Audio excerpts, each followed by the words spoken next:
We'll get started and we'll be done by 3:30 or 4 this afternoon.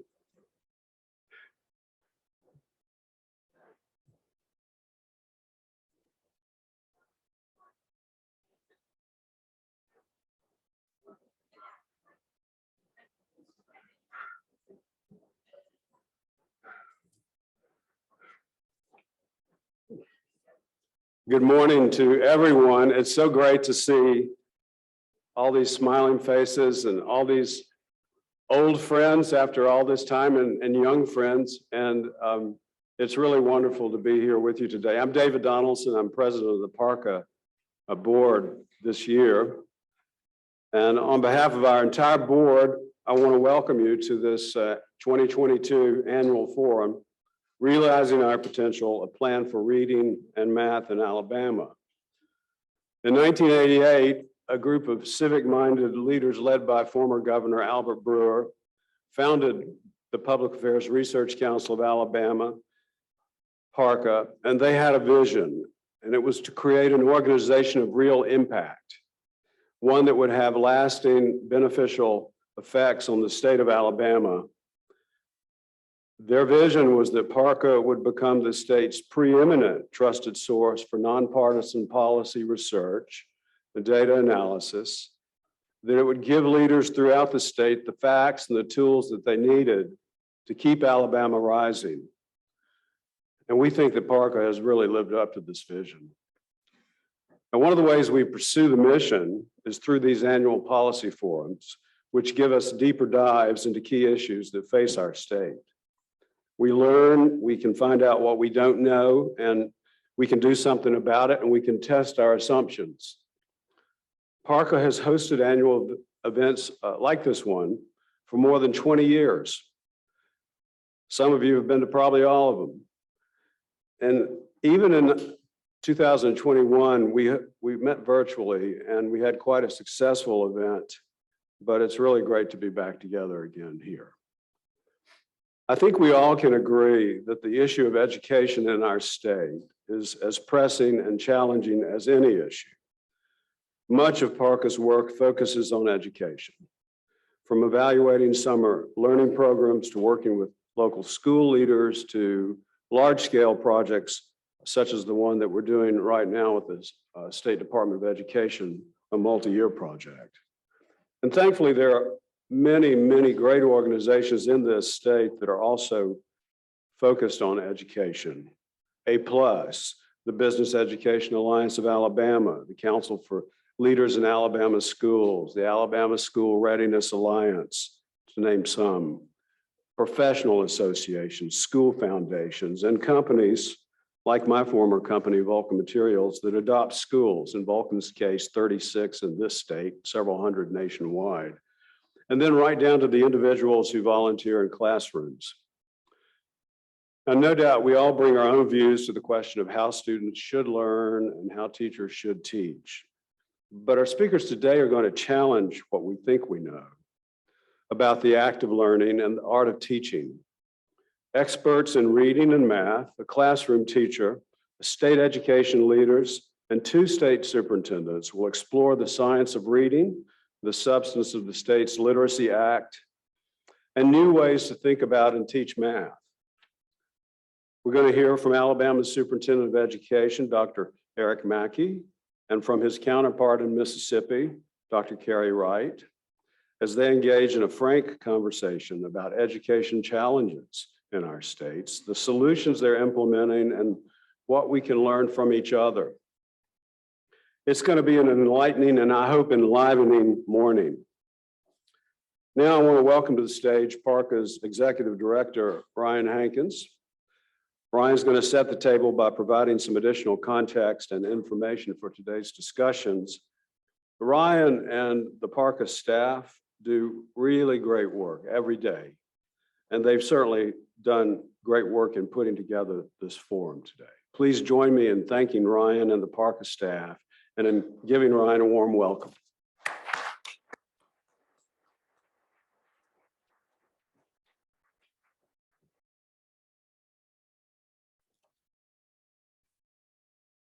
Good morning. I appreciate you all stopping off here on the way to get bread and milk this afternoon, so very kind. If you know anything about PARCA, you know that we take our independent, objective, nonpartisan reputation very seriously.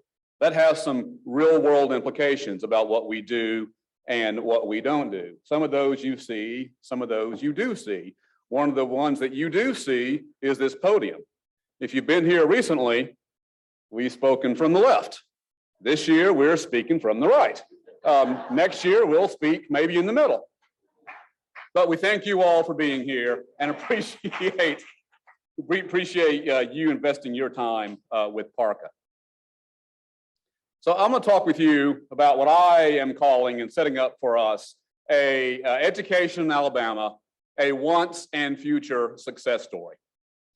There are really two motivations that brought this meeting to pass. The first is this report you see on both sides of me, Forging Alabama's Future. This is a project that we did with the Business Education Alliance, who are right down somewhere. Dr. Joe Morton, Jay Love, and Will Brook, and others. A+ Education, just over here to my left. Looking at what we actually have to do, what can be done to meet the state's education goals, workforce goals. Doing the same thing the way we've always done it is not going to have new results. And part of that report lays out a checklist, 8-item checklist to give us a roadmap of how we can meet our goals for early literacy, math, high school graduation, college going, and a stable, equipped workforce. And amongst those 8 items is ensuring that all children are on grade level for reading by the end of 3rd grade, and to develop and to bring our math achievement to the national average by 2016. We'll have copies of this report in the lobby at the break, so please grab one, look at the checklist, read through all of the data and all of the good work in that report. The other thing that brought this meeting to really importance in my mind is her. So this is my daughter. This was her in Williamsburg about 2 years ago. We're a family of readers, a family of educators. I have books piled up everywhere. If you've seen my office or my Zoom background, it's books everywhere. I was an early reader. My first daughter was. My second daughter, Lucy, was not. And this is the picture. Then we finally got her calmed down from crying because she realized that she could not read the signs in Williamsburg and the museum exhibits and was embarrassed when we read them to her. So my wife, who I'm thankful to have as a speech therapist, knew what she was doing, had the right conversations with leaders at our school, got the right plans in place, and got Lucy on a different track. But her story, and is the story of many of us in this room and many of our children in this room, and many people across the state without the same resources that my family have, are not so lucky. We're used to talking about how poor Alabama does on many things, including education. That we rank low in education is not a stop the presses announcement for anybody. What might be, though, is the fact that we've in fact made great progress if we look at the right time frame. Our population of adults over 25 with a high school degree, 89%, compared to the US rate of 92%. The real story here is the growth. It's a long time frame, but in 1940, 16% of Alabamians had a high school degree. Today, 89%. We dismiss that, but that's an amazing progress. And we've closed the gap in high school graduation between Black and white students from 18% to about 3% in the most recent data. 26% of Alabamians above 25 have at least a bachelor's degree, compared to 33% of all Americans. And there again, we've made great progress. Not quite as much as the national progress, the blue line, from 5% to 33, we've gone from 3% to 26 or 28. And our line is slightly more inclined than the national line. We've made great progress when we put our mind to it. The gaps between the rate of Black Alabamians with a college degree has gone up. It's actually going up faster right now than white Alabamians. The gap is still big, but the rate is increasing amongst Black Alabamians faster than white Alabamians. But what about literacy?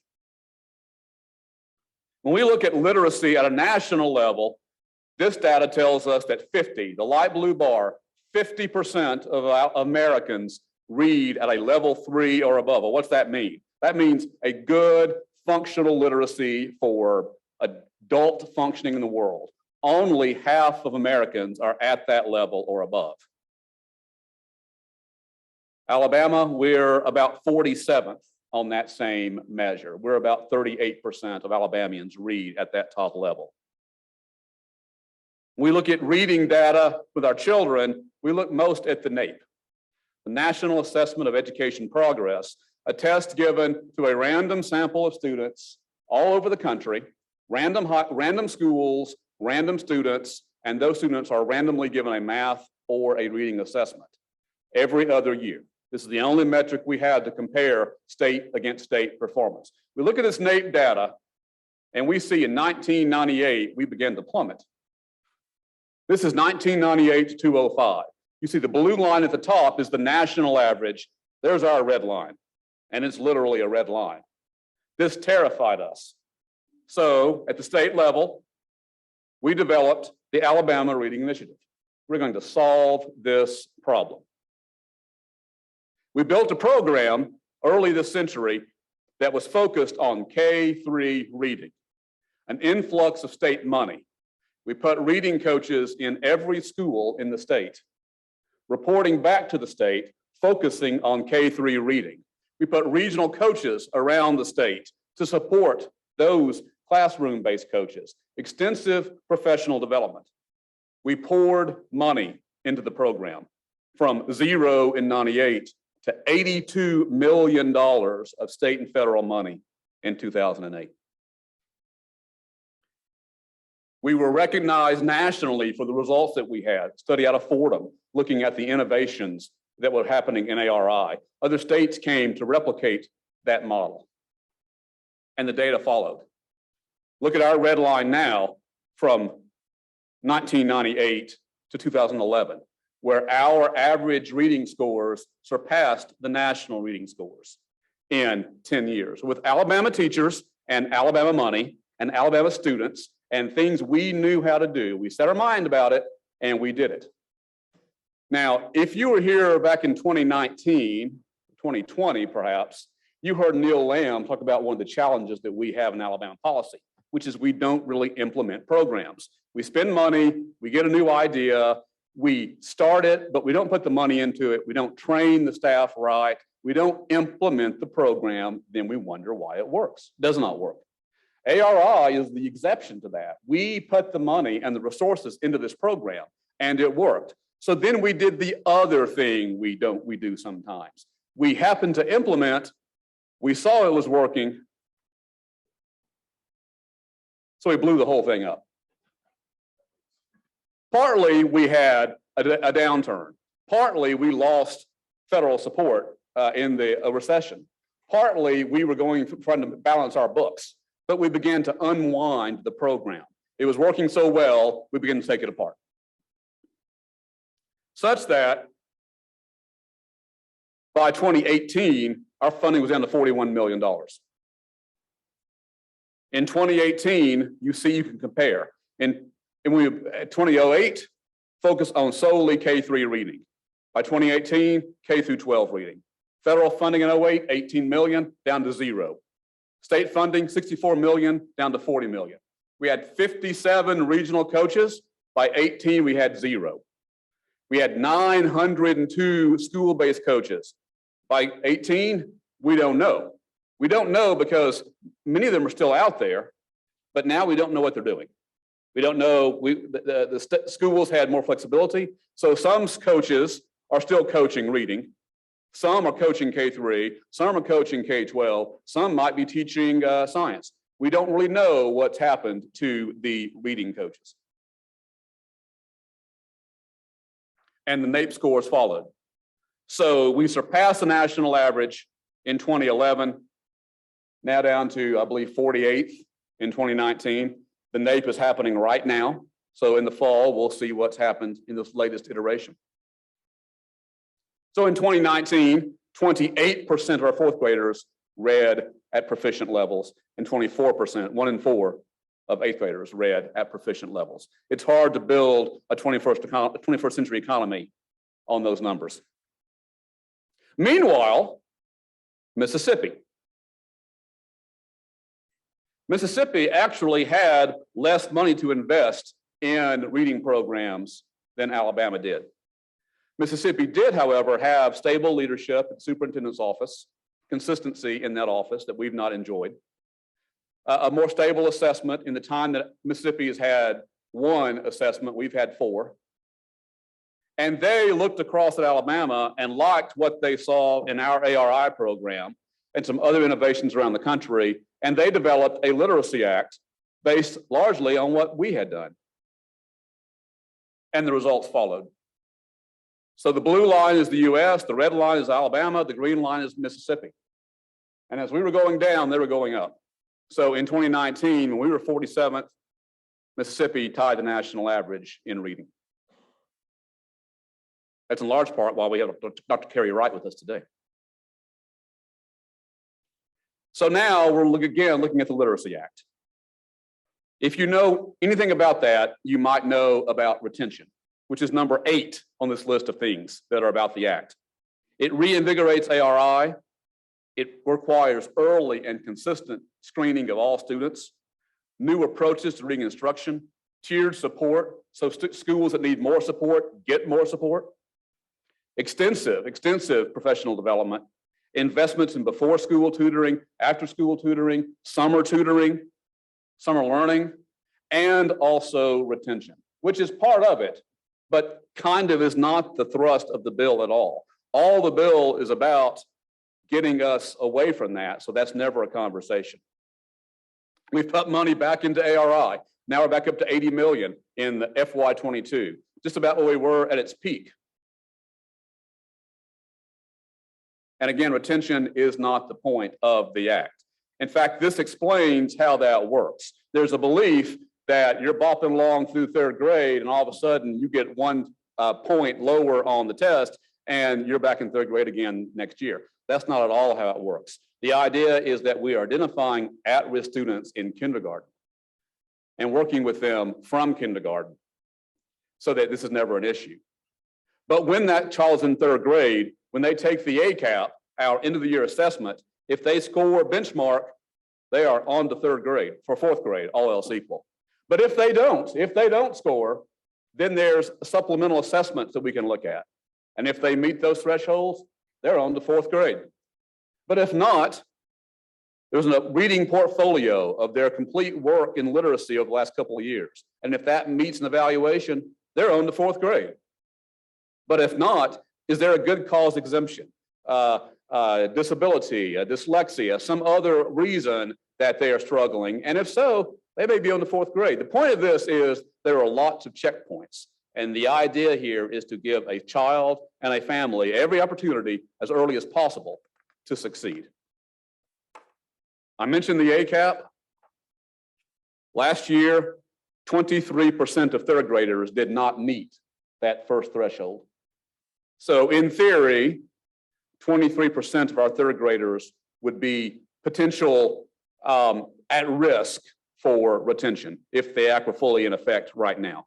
Likewise, 22% of our 2nd graders would be on notice. And I just made a big mistake because I said if the act were in effect. The act is fully in effect and has been in effect for a number of years. And all of the things that matter have been in place for a number of years. And we're seeing the difference. What is not in effect yet is that last little bit about the retention. And I want to wrap this section up by emphasizing that ARI is not the Literacy Act. ARI is the department within the Department of Education that is tasked with helping our schools teach reading, helping our students read, and implementing the policies that come from above and from the legislature. So it's important to remember that the act and the department are not one and the same. What about math? Math's a different story. 39% of our adults nationwide are proficient in basic numeracy skills. 37%, I believe, in Alabama, proficient in basic literacy skills. We're 46 or 47 there. You see, this is a NAEP scores from 2000 to 2019. The US, the blue line, Alabama, the red line. We've gone up and down, but we've never come close to the national averages in math. We have an office within the Department of Education, AMSTI, Alabama Math, Science, and Technology Initiative, that is working with schools and teachers in math, but also science and also technology. The differences at a high level between AMSTI and ARI are, it was never funded at the level of ARI. We never put the resources into math that we put into reading. It was never solely focused on K-3. As I just said, it was tasked with math and science and technology and a different approach to how those services were prepared. And math has never captured the public's attention. We all know about reading. We all stress about reading. We don't talk about math. There's the funding, the ARI versus AMSTI funding. Ups and downs, but pretty much level and low funding for AMSTI for all these years. We cannot get to the moon again in Alabama with that kind of math. We don't really pay attention to math, even though 30% of our kids last spring were proficient in math. And across all grades, about 1 in 4 of our students are proficient in math. And I have this slide because this baffles me to no end. This slide shows the gaps between white students and black students in Alabama and their math proficiency. The blue is white, the green is black or African American students.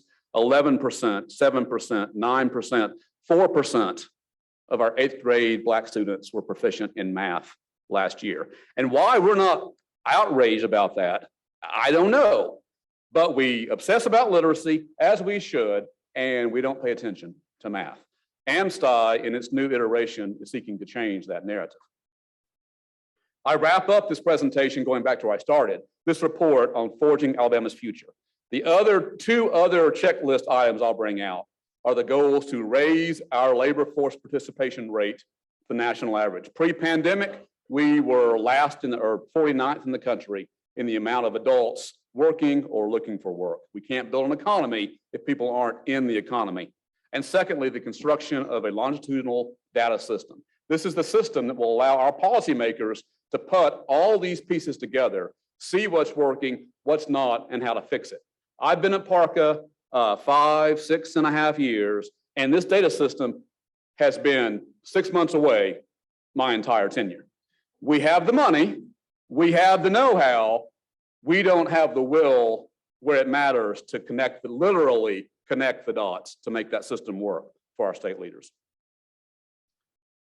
I'll end with this picture.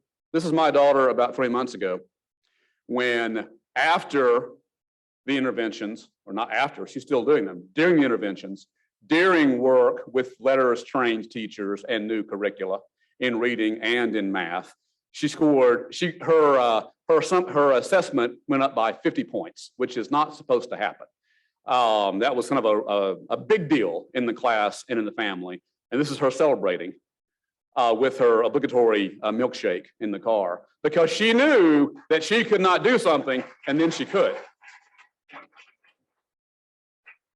So we need to see this face on every student in Alabama, not just the ones who happen to be in the right place at the right time.